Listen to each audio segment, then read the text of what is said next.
Assalamualaikum warahmatullahi wabarakatuh. Saudara-saudari sahabat sekalian dimanapun Anda berada, saya doakan semoga kiranya Anda semua dan sekeluarga dalam keadaan sehat, dimudahkan segala urusan, utamanya urusan rezeki, juga urusan dunia dan akhirat. Dan pada video kali ini, karena cukup banyaknya masalah ya, orang yang mengalami pingsan mendadak atau mendadak pingsan atau tiba-tiba pingsan, itu bisa dialami oleh banyak orang, terutama orang dewasa ya. Paling banyak itu orang dewasa, terus kemudian anak-anak remaja, ataupun bahkan ada anak-anak yang usianya di bawah 5 tahun atau 5 tahun ke atas. Dan penyebab dari mendadak pingsan ini, jadi ada istilah mendadak dangdut, tapi ini adalah membahas masalah penyakit atau kekurangan dalam diri, dalam darah dan sebagainya. Jadi kadang ada anak kecil, yang saya utarakan dulu adalah anak kecil yang tiba-tiba mendadak pingsan. Pingsannya sih kalau anak kecil biasanya tidak terlalu lama, hanya beberapa detik ataupun beberapa menit. Tapi kalau itu terjadi pada orang dewasa atau remaja, itu bisa bermenit-menit, ada juga yang cukup lama.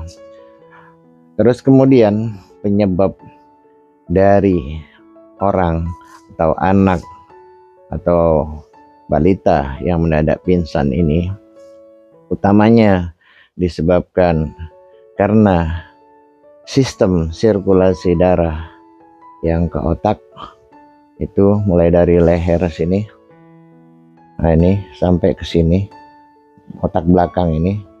Demikian juga yang kanan, sirkulasi darah yang mengalir mulai dari pundak hingga ke batang leher, hingga kemudian ke arah otak kecil atau otak belakang. Di otak belakang ini ada otak kecil, ya ini di sini, kemudian ini ada batang otak. Itu jumlah oksigen yang dibawa oleh darah, jumlahnya tidak mencukupin. Bisa juga karena terhambat, orang mendadak pingsan itu karena di sini nih terlalu kaku lehernya, dan itu sering saya temukan pada orang dewasa. Sedangkan jika anak kecil, itu sirkulasi darah biasanya yang area ini nih yang sering trouble.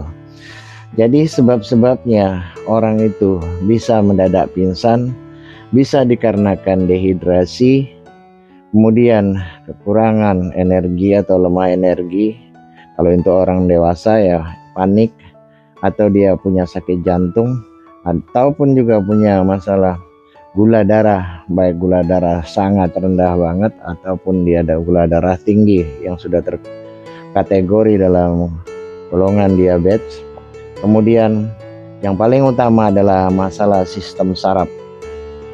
Kurangnya oksigen yang mengalir ke otak beberapa detik, terus kemudian berapa menit, itu bisa membuat orang tiba-tiba seperti lampu yang menyala, blep, mendadak gelap gitu ya, terus kemudian mendadak gelap dan dia tidak sadarkan diri.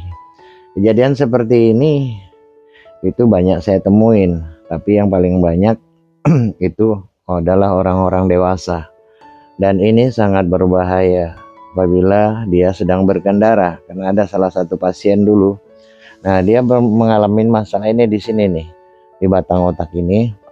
Kemudian lehernya ini kakunya udah kayak beton, area ini leher belakang ini. Jadi alur ini, kedua alur ini udah kayak leher beton. Nah kemudian di sini juga ada kekakuan pembuluh darah yang mengalir ke otak, dan dia itunya pingsannya itu sembarang tempat, tapi nanti berapa menit dia sadar. Namun untuk orang-orang dewasa yang bisa misalnya mobilitasnya, aktivitasnya terlalu tinggi, apalagi mereka banyak beraktivitas di jalan raya misalnya, nah itu sangat berbahaya. Karena kalau misalnya dia pingsan selagi mengendara, itu kalau dia masih agak-agak kira-kira mau pingsan, dia udah sadar, dia biasanya cepat menepi, tapi kebanyakan dadakan. Jadi itu tadi seperti saya kasih contoh, itu tiba-tiba gelap gitu, blok, terus kemudian Nah, itu kalau yang misalnya dia ada di tengah jalan raya yang mobil di belakangnya, karena dia mendadak seperti itu ya nubruk dia gitu. Jadi yang ingin saya bahas di sini itu mendadak pingsan yang terganggu fungsi aliran darah ini ke area otak. Jadi itu berlaku buat anak-anak, misalnya balita ataupun orang dewasa.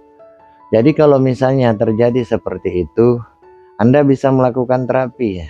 Misalnya itu kepada anak ya, anak Anda terapi. Kalau misalnya orang dewasa ya, Anda bergantian, misalnya berpasangan atau misalnya dengan suami atau istri atau dengan suami. Itu harus area yang diurai adalah seperti berikut. Pertama-tama, penyebab utamanya itu adalah yang seperti saya katakan tadi, karena minimnya oksigen yang mengalir dalam darah, ataupun dia biasanya kandungan oksigen dalam darah orang tersebut itu terlalu rendah atau terlalu minim. Itu bisa terjadi biasanya karena masalah paru-paru ataupun jantung, tapi yang paling utama terhambat di wilayah-wilayah ini nih. Ini seperti ini dan area ini seperti yang saya sebut berulang kali, ini nggak boleh dipijat, nggak boleh dikeruk, nggak boleh dibekam dan sebagainya. Terus kemudian area ini, kalau itu terjadi kepada anak kecil ya, pertama yang harus Anda anuan batas ini, batas tulang kepala ini dikendurin dulu, baru kemari. Nih ya seperti ini pijat aja, pijatnya itu pijat telusur. Jadi telusur itu pijatnya berkesinambungan, dia seperti ini, gini. Ini seperti ini, ini seperti ini, ini kayak seperti ini ya. Nah terus ini juga sama ini, ini seperti ini. Kalau di sini trouble juga, Anda pegang ini mengeras. Kalau misalnya anak kecil tuh nggak mungkin gininya ini keras, apalagi dia balita ya. Di sininya nggak mungkin keras. Tapi kalau mereka misalnya balita yang sering pingsan, ininya keras. Kemudian ada trouble di wilayah ini. Jadi kalau pasien dewasa biasanya banyak bermasalah itu di wilayah ini. Wilayah ini, kemudian ini pun harus dirapikan begini. Nah ini setelah dipijat begini, teratur gini ya, berulang-ulang gini. Nah ini pijatnya terus gini. Itu seminggu lakukan 2 kali, terutama untuk balita ya atau anak kecil yang sering pingsan. Walaupun pingsannya cuma berapa detik, lah itu buru-buru diterapi sininya, wilayah ini. Nah, dan sering juga wilayah ini dipanasin. Karena kalau orang yang mendadak pingsan itu bisa disembuhkan. Kemudian kalau misalnya dia butuh vitamin misalnya B12 ya beli vitamin B12 itu untuk saraf.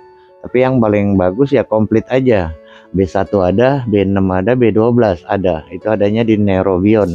Jadi Neurobion itu vitamin dan bukan obat. Jadi kadang orang nggak membedakan obat sama vitamin sama aja, padahal beda ya. Nah terus kemudian setelah Anda pijat gini berulang-ulang, terus ini juga ini diginiin aja, jangan keras-keras karena ini batang otak. Kalau anak kecil ya lebih ininya tulangnya belum terbentuk dengan sempurna gitu kan.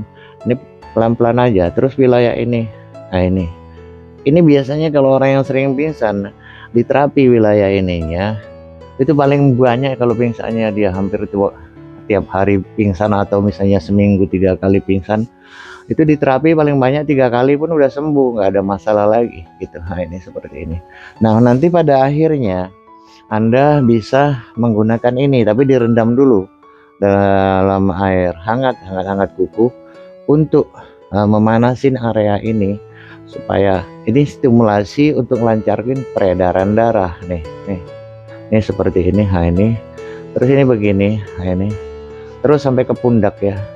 Terus ini juga jangan lupa, nah ini di petal ini petal itu, tapi petalnya dikompres dengan handuk hangat, tapi petal itu tekan ya, nah sedikit ditekan.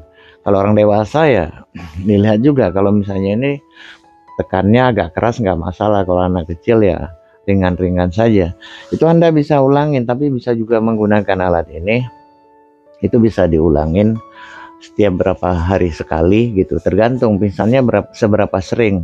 Kalau pingsannya jarang ya paling seminggu sekali aja. Nah ini seperti ini ya. Nah ini diisi air, ini back ice, ini diisi dengan air hangat kuku. Nah kalau sering diterapi dengan cara seperti ini, itu siapapun yang mengalami itu bisa sembuh.